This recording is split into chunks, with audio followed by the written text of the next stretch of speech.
I hope this finds you well and thriving. There's something that's been on my mind and heart lately, and in meditation this morning I came up with this acronym that is helpful to me, and it might be helpful to you, and just in case it is, I'm making this video today. So the acronym is High Five. 5 things that get me feeling high and good when I'm feeling low. So I'll get into each of those in a moment.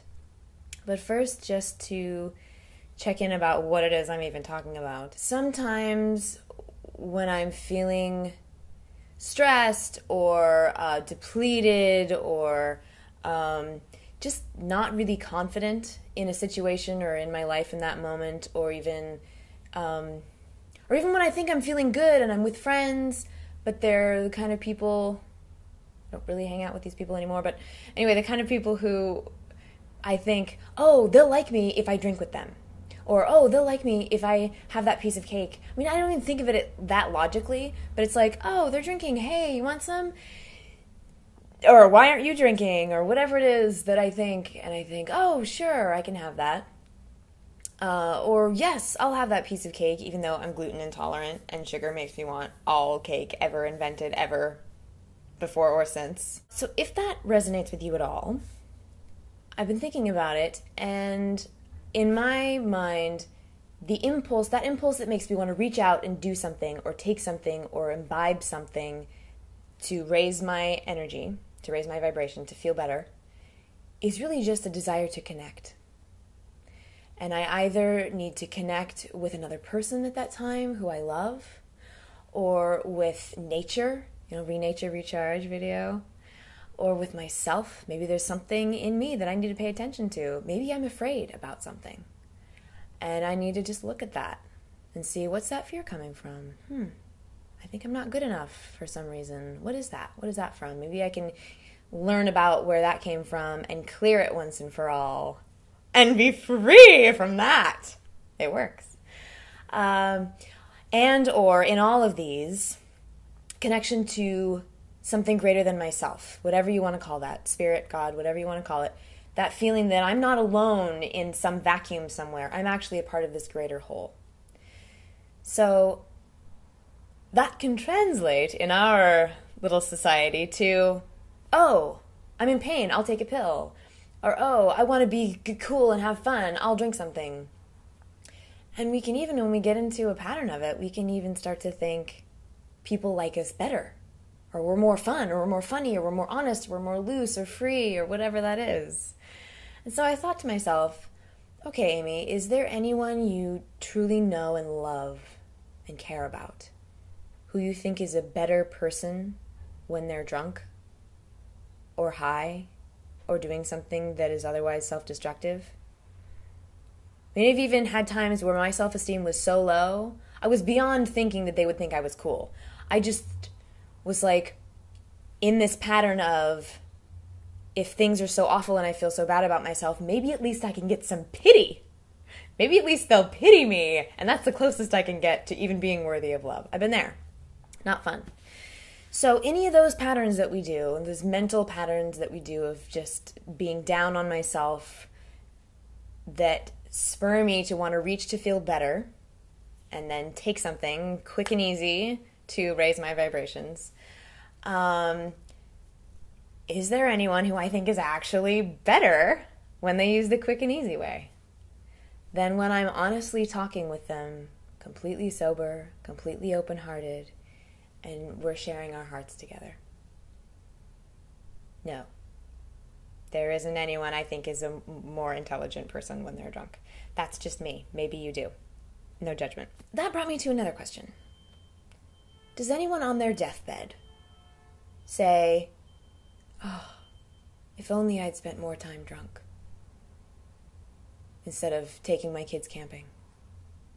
Oh, if only, why did I waste my time playing cranium with my friends till 2 a.m. and laughing, trying to figure out what that Amy's Senso sketch was. It looked like a poodle, and it was really supposed to be Niagara Falls. Whoa, what a waste of time. I could have been hiding in the closet eating Chips Ahoy. How many people say that on their deathbed? So what is this racket? Maybe we could all collectively just decide, oh, let's be ourselves with each other. Scary. Scary, right? Well, what helps me get past that fear of being my honest self with people, and that being good enough, is to be my honest self with me and with spirit. To get to really be comfortable with me and turn off all those distractions that are so prevalent in our culture.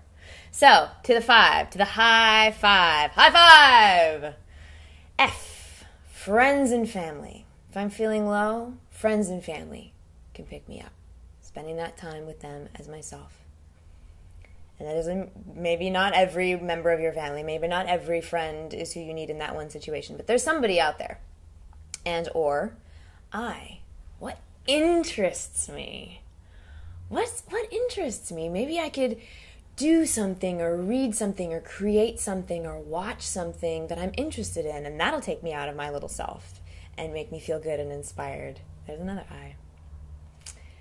V, F-I-V, V, Vita, Vida, Vivre, Vitality. Where is the life energy?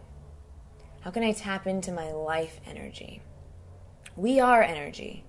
Everything else is energy. So I'm not alone as energy. I can't pretend I actually have walls. I'm part of all of that energy. So what can I do to help myself feel that connection to all of energy and to feel the energy flowing through me? For me, I like to meditate. And I started with 2 minutes a day, and then 5, and then 10, and now I'm at 20 twice a day, plus whenever I need guidance, like right before I did this. So, but I start small.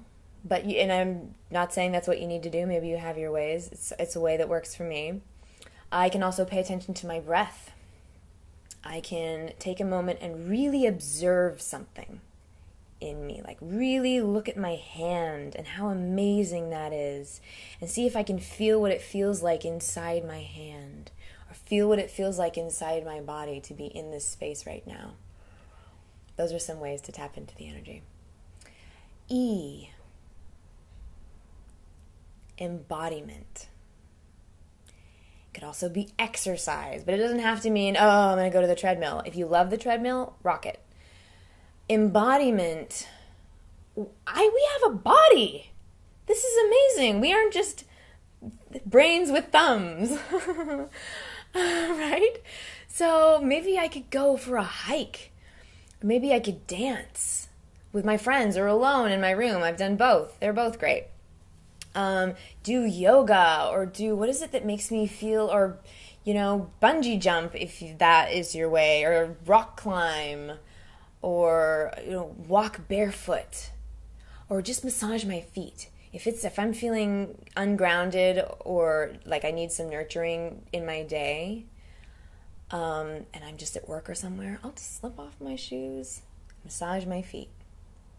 A couple minutes. Right back in your body. Or something I like to do with my students is just take our hands and tap along all over my body, or pat, or chop it, or smooth it if you feel like you need petting, all over my body, and just go, oh, I have a body. Hi, body. Thank you, body. You're great. I appreciate you. So maybe those will help you. I'd love it if you want to share your insights and inspirations in the chat. Take care, and we are connected.